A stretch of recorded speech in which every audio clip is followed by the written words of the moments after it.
Hello, welcome back to my channel. My name is Adrienne and today we're starting a reading vlog. I'm currently in a hotel, which I should have cleaned up before I started talking to you, but I am on a 4-week work trip. This is gonna take up a big chunk of my summer. So the theme of this reading vlog is because I am on this work trip and I wish I instead were on vacation, I'm gonna read books set on vacation. But I'm gonna read thriller books set on vacation. So I have Bad Summer People by Emma Rosenblum. This is a group of people who go to Fire Island, which is like Hamptons like. I don't know if it's real or not, but they go there for the summer and one of them ends up dead. Bad Tourist by Carol Carver, which is a group of friends on a trip to the Maldives, and there's a dead body on the beach or something. And then The Resort by Sarah Ox. And this is a group going to a party island in Thailand. So we've got some different locales, but these will do two things for me. I'll get to pretend I'm on vacation, but then I'll also be glad I'm not on vacation because I might end up murdered. That's the theme here. So I'm currently in Macon, Georgia, which does not have much to do or see. But for the weekend, I'm going to Atlanta, which I'm excited for, and I'm gonna have a fun day, vacation day, and then I'll be in Macon for another week, and then I'm going to Des Moines, Iowa for 2 weeks. Again, this is heavily a work trip. I'm gonna be busy.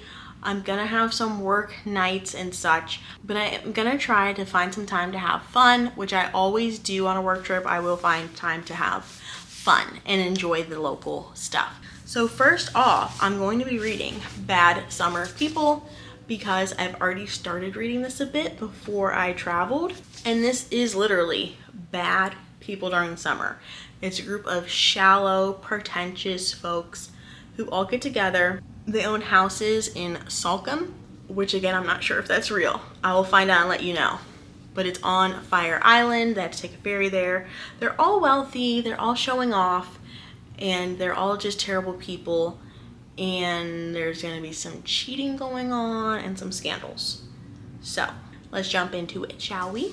So I went out and ran some errands and I listened to the audiobook of this while I was driving, and I'm now about halfway through. So let me tell you about Bad Summer People. So this, I told you, is a group of friends that goes to Salcombe for the summer. They're all wealthy, they all have houses there, and we're following Sam and Jen, who are a married couple, Jason and Lauren, another married couple. So the guys were best friends since they were kids, and Jason and Jen they've been having an affair for like a year, which is horrible. And then on the island there's a new tennis instructor named Robert who's like down on his luck, but again, another guy who's just so freaking full of himself. He's like, I know I'm hot, I see all the women looking at me. And now Lauren is eyeing him, so terrible. But then we have like some older people in the town, a woman named Rachel who's kind of left out of the group a bit, that she wants to be with the cool group, and she's also in love with one of the husbands. It's just messy, very messy. They're all very bad, not redeemable at all so far. Just horrible people navigating their stuff. So at the very beginning of the book, there is a dead body found on the boardwalk, and then we're flashing back to the beginning of summer when everyone gets there. There's a very popular women's tennis tournament. Actually, there's multiple tournaments, but the women's one is more the focus, and like everyone's taking tennis lessons and trying to prepare, and they're just living in this bubble of life that's just interesting to read, but also not that exciting and not very thriller feeling. But I'm very much enjoying the atmosphere, the vacation. I do feel like I am in the New England area having a nice beach day. Look how pretty this cover is. So that's going good so far. Tomorrow I'm going to Atlanta, and I will definitely have time to finish this on my ride, I think. But when I go to Atlanta, I am going to the Georgia Aquarium, which is one of the biggest, best aquariums in the world. And in Atlanta, I have impeccable timing. I've recently been playing Animal Crossing on my Switch My sister got me to get back into it. I hadn't played since COVID. I was playing Hot and Heavy, but when I got back on a couple weeks ago, one of the villagers said I hadn't played in 3 years, 9 months. But now I'm back. I'm playing daily, having a great time. My sister and I get together on each other's islands. My nephew has played with us a little bit, so we're having a great time. Coincidentally, I'm into Animal Crossing. I'm in Atlanta, and the Atlanta Aquarium has an Animal Crossing partnership with Nintendo, and Animal Crossing is going to be at the aquarium tomorrow.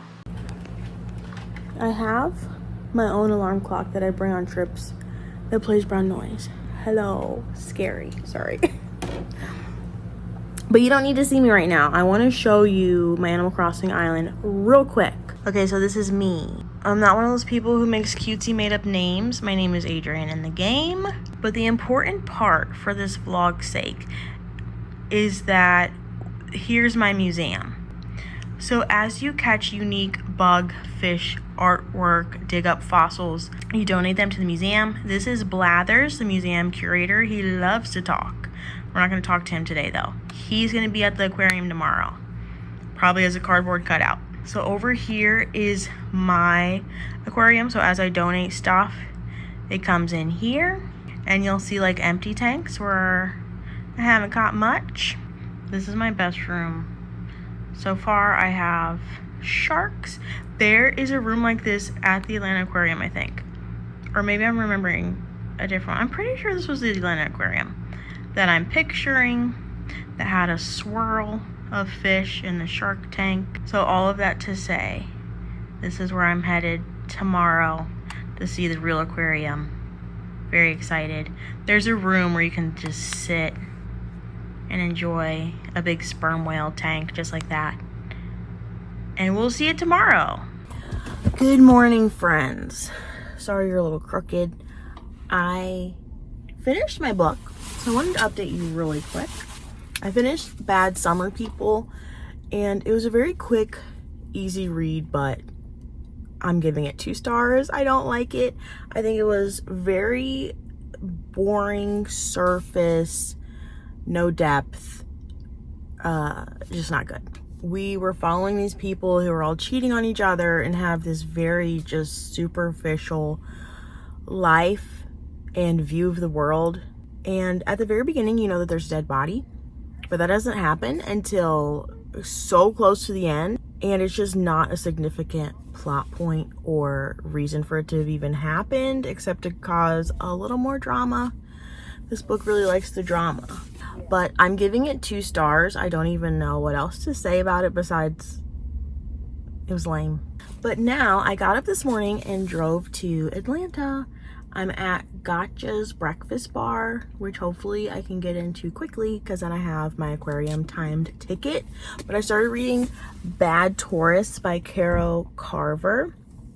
This is the one that's set in the Maldives. So this follows 3 women who are going on a divorce trip for Darcy. So Darcy is getting divorced from an AI tech mogul. She is throwing a divorce vacation party with her friends. Kate is a ghostwriter, and then Camilla is a like YouTuber, social media influencer, Pilates instructor. So they're this odd trio, and they're in the Maldives at this super fancy resort where they'll have their own butlers, they'll have their own over the water villa, and we're seeing like their friendship. I love them together. They're so they're such like an odd grouping, but you can tell they really love each other, and I'm really enjoying their friendship. But the very beginning of the book is Kate, 20 some years ago when she was in her 20s. She was on a trip with a group of people, and when she checks into the hotel super late, there's this weird guy at the desk who's like giving her the creeps. The next morning she gets up and doesn't see anyone, so she walks around and finds that everyone else that's there for the trip was murdered by that hotel front desk person. And I was not expecting that. It was dark and startling, scary. And now we have all these years later, so obviously there's some trauma from that, and it turns out that those 3 friends are actually, Kate was there, and then the other 2 lost someone in that massacre. So that's kind of what bonded them, and why they're and how like three unlikely people became friends, because they have this trauma bond. But then while we're at the resort, we are also following Jade, who is a freshly married woman to an abusive man, which that again got dark. Like, we're on beautiful vacation talking about which cruise we're going to take, drinking mimosas at breakfast, going out to get a massage together, and then we have like Jade flashing back to the times that her husband has hit her. So Jade is there on her honeymoon, and she's like in her 20s. The trio of women we're following are like 40s, 50 maybe, or almost 50.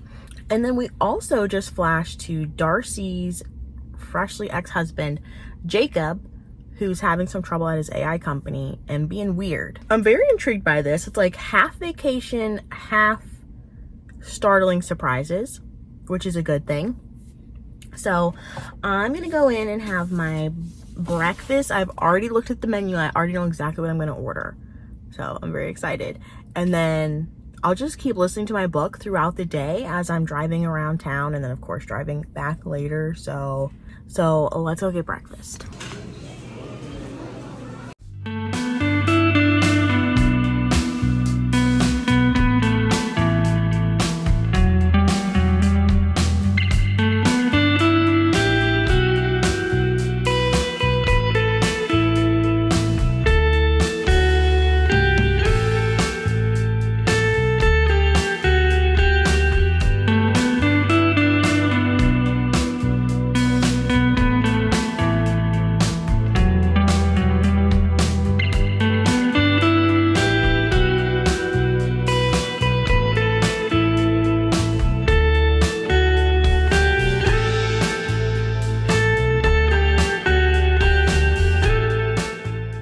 Hello.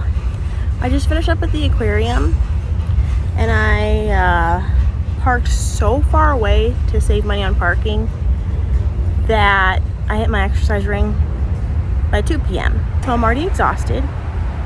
But now I'm gonna go to a market and some bookstores, and I'm very excited about it. So next stop.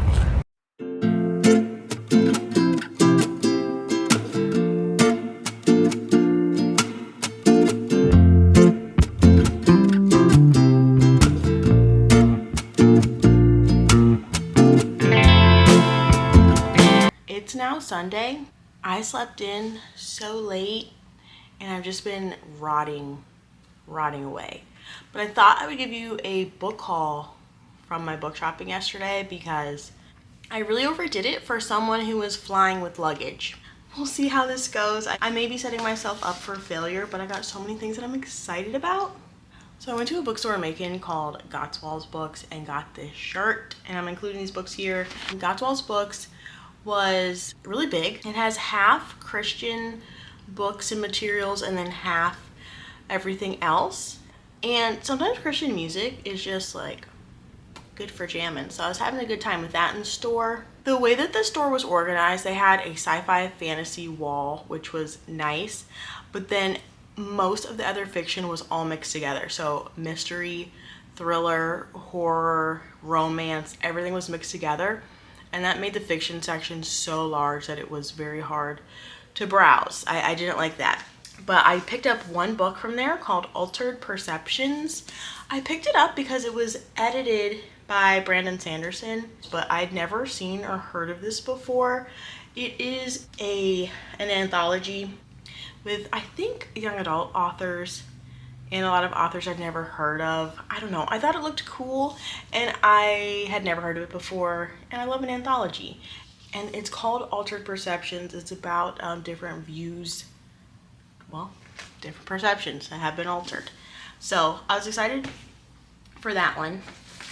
Then I went to Half Price Books in Atlanta. I think it was in Decatur. I love Half Price Books, but different ones are set up differently. This one I like the setup of. It was a good size. It had a lot of stuff, and it was very well organized. But every Half Price Books is a bit different. I thought this one was pretty nice and had some good selections. So first I got a book from my boyfriend. He reads business stories. And this is a local nursery, so that's for him.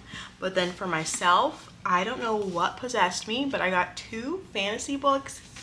I've not been reading fantasy. Hopefully that's about to change, because I picked up The Ninth Reign by Jen Williams. I've been hearing about this one and how wonderful it is. It is the first book in a fantasy trilogy where a witch and a random ragtag group are out to do something. I don't know. I haven't read like a proper bigger high fantasy book in a while, so don't ask me to describe one right now. I'm not ready for that.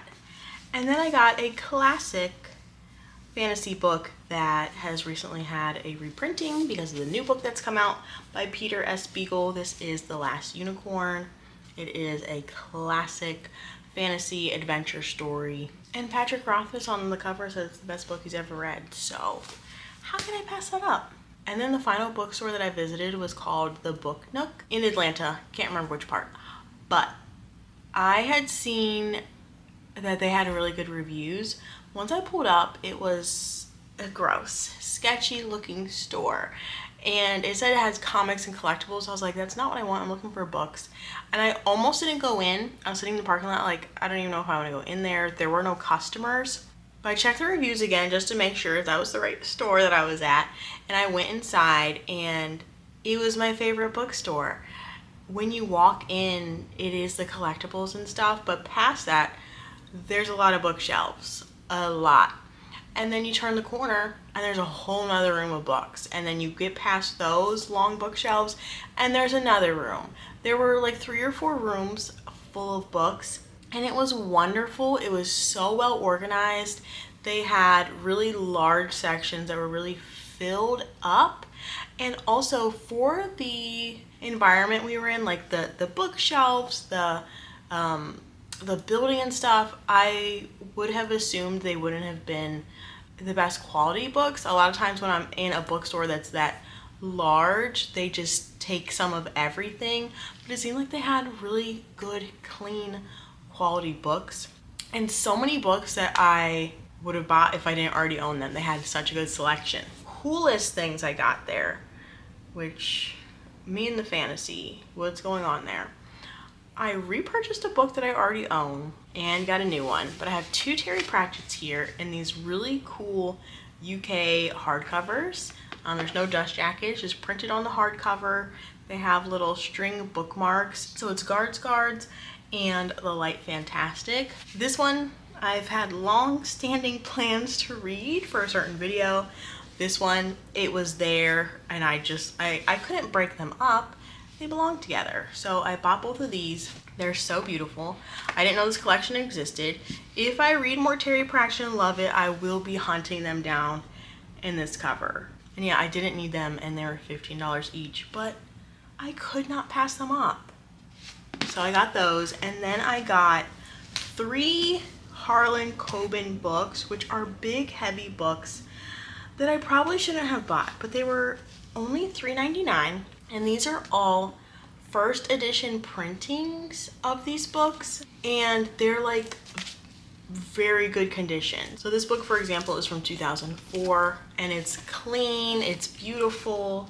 This is Just One Look. And then I have Long Lost. Again, like look how clean that is for a first edition of a book from who knows when. Like it doesn't look like it's been read before. This is from 2009. And then Caught from 2010. So I know they're not that old. I mean, they look old. These covers aren't cute. I just like that they're so clean and nice. And I have been loving Harlan Coben this year. I'm looking to get all of his books, honestly. I probably plan to read every single Harlan Coben book, so I don't mind. I think one of these is a Myron Bolitar book that I don't have many of the books before that, but I just needed them. Those are all the books that I got. That's probably a good 20 pounds I'm going to be adding to a suitcase. Not sure how, but I did plan on buying books while I traveled, but I'm still going to go book shopping in Des Moines. I can't not go. So we'll see what happens there. More importantly, I forgot to tell you that I finished Bad Taurus. So this morning I slept in super late, but when I went out to get breakfast and stuff, I figured I would just finish my book, and I really liked it. So I really liked Bad Taurus. I loved the vacation portion, was exactly what I was looking for. The three ladies' friendship was wonderful, and I told you there were some random moments of darkness and just like heavier moments in the book when I was on vacation having fun, and then it took some dark turns. And there were more of those, especially when we're following Jade and her abusive husband. Like, he's scary and he's like putting a damper on the whole vacation. But I was really enjoying myself, and then the end happened and I found out everything that was going on, and that I did not love as much. One, I thought we were gonna have multiple reveals where a lot of different things were going on, but it turned out most of it was all tied together, and I did not love the result or what was actually happening. So I did not enjoy that, but I loved like the mysteries that were going on, the vibes, the vacation. I liked the history story of what brought all the women together.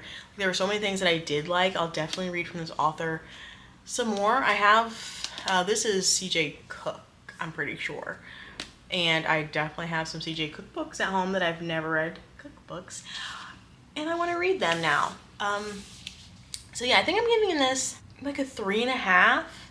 Like, it was good, but not a 4, just because, mainly because of the ending. Finished that, and now I've just been rotting away all day, not reading. I need to pick up The Resort, but I'm also tempted to pick up something else. So if I change my TBR, don't be upset with me, but I'm gonna try picking up The Resort now because I've laid here and played enough Animal Crossing and scrolled Instagram long enough that I'm ready to move on with my night. Hello, I'm here for an awkward little catch up and a pile of pillows. I attempted to read The Resort by Sarah Ock, and I didn't like the vibe from the very beginning. So I looked up spoilers on Goodreads and confirmed my suspicions that it was not the book for me, and I put that book down. Not interested. So then I decided to pick up a new book, and I wanted to keep to my theme, so I decided to pick up a book at the airport and read the entire thing. So I flew home from Des Moines just for the weekend, which honestly is like Friday. I landed at midnight and then had to leave Sunday morning, but you know, I get to spend Saturday at home. So I flew home, bought the book in the airport, read it on the plane and in the airport, and then was home for one day and then read the rest of the book on the way back to Des Moines. So I thought that would be a fun idea, but I only made an Instagram reel and never updated my vlog. So check out my Instagram reel if you want to see it. It's literally maybe the 4th Instagram reel I've ever made in my life, so check it out anyways. And that's it. Yeah, the book was The Lagos Wife, and it fit the theme a little bit, vacation thriller, but it wasn't a vacation. It was a woman going to check on her niece in Nigeria, and I thought it would be a fun thriller, but it was not fun. It was actually sad, but my favorite book of the vlog because I gave it 4 stars. But it was a sad, heavy read. I wasn't actually having fun while I read it, but it was good. It was touching and depressing. So that was the vlog. I hope you enjoyed, and I'll see you again soon.